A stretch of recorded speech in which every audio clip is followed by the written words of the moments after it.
Good day, BSed Social Studies 2-1. I hope you are all doing well today. Today we will tackle about Cambodia. Cambodia is officially called the Kingdom of Cambodia. It follows the rules of the 1993 Constitution and is a constitutional monarchy and multi-party parliamentary democracy. This means it has a king as a symbol and leaders chosen through elections. The current king is Norodom Sihamoni. He became a king in October 2004. His main job is to be a symbol of national unity. He does not make laws or run the country. We say he reigns but does not govern. He appoints the prime minister and signs laws based on what the government decides. The current prime minister is Han Manet, who started his term on August 22, 2023. He is the one who leads the government, makes policies, and manages the country's daily affairs. He gets this position because his party has the most seats in the lawmaking body.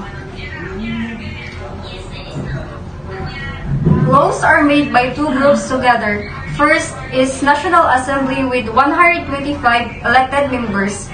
They have the main power to make laws, approve budgets, and choose the Prime Minister. The second is the Senate with 62 members.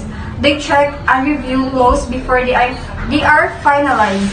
Right now, the Cambodian People's Party holds most seats in both groups. Courts like Supreme Court handle legal cases, and Constitutional Council checks if rules follows the Constitution. In practice, many observers note that the government still has strong influence over the courts today. So good evening everyone. So in our first slide we have the religion. So the most dominant religion in Cambodia is the Theravada Buddhism. It covers almost 95% of the population. So Theravada Buddhism is the dominant religion in Cambodia. It is practiced by the large and majority of the population. Buddhism has a strong influence on Cambodian culture, traditions, festivals, and everyday life. So as you can see in our slide, no, so ang more nang nag-cover sa Cambodia is ang Theravada Buddhism, which kanang kuan siya sa 95% sa population sa Cambodia. And next we have Islam, 2 to 3% majority practiced by the Cham and Malay communities. So Islam is practiced by smaller part of the population, particularly among Cham and Malay communities.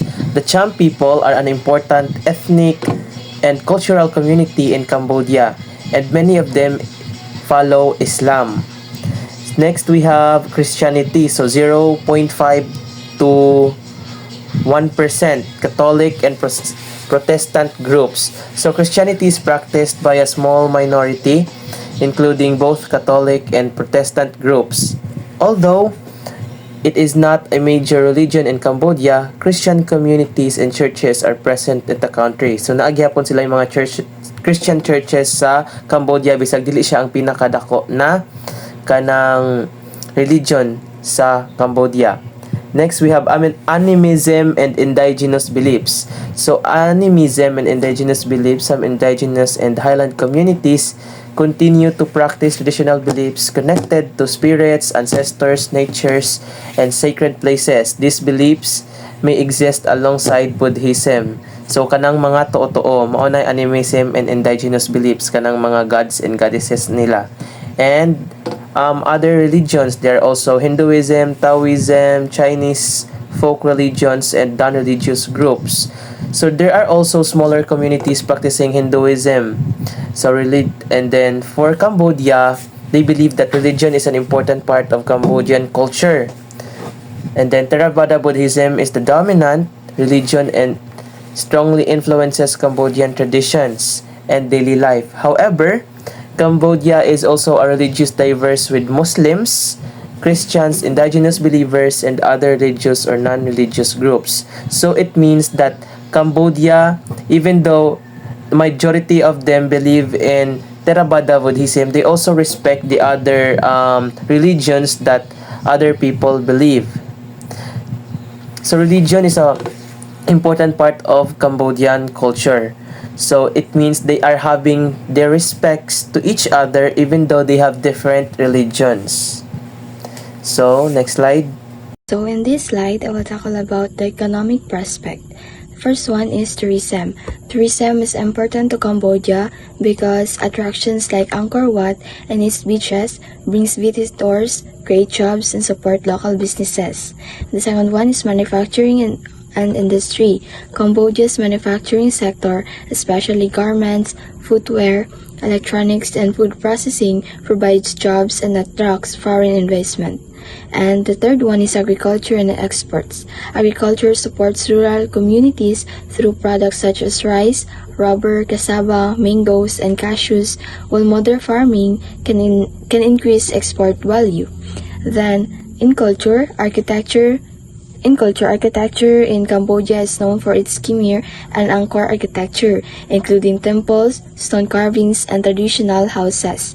And in language, Khmer is Cambodia's official language, while English is commonly learned in cities and tourist areas. Then, in religion and practices, Theravada Buddhism is the dominant religion, with practices such as temple visits, and festivals like Khmer New Year, Chom Ben, and Visak. And in social norms, Cambodian society emphasizes respect for elders, politeness, harmony, and the traditional Sampia greetings. And then, in contemporary issues, regional and environment, and border tensions with Thailand can affect Cambodia's trade, security, and regional stability. Then in climate and environment, climate change, floods, droughts, and reforestation can damage the environment and threaten the livelihoods of rural communities. So this is the Cambodia's 10 to 20 years political outlook. So best case, gradual opening, so political and economic reforms, greater freedom and stronger institutions, possible genuine political competition. So the government introduces more political and economic reforms, strengthens the institutions, and allows a greater political competition. Most likely manage stability. CPP remains dominant, limited reforms, and continued Chinese partnership. Growing pressure from youth, possible periodic protests, and political tensions. Worst case, instability and hardening, CPP succession conflict, increased political repression, economic difficulties, and rising inequality, worsening border or regional tensions.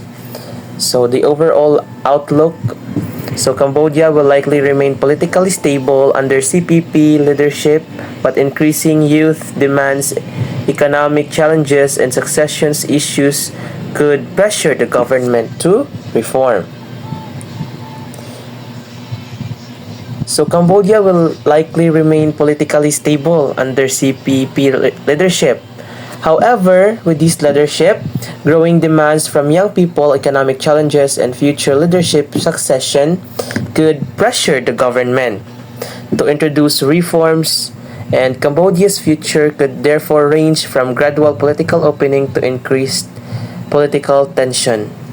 So even though successful si Cambodia sa CPP leadership, tungod sa pressure o tensions nga nahitabo sa ilang country, pwedeng ma-reform gihapon ang ilahang leadership type in the past few years nga mahitabo. And that would be all. Thank you.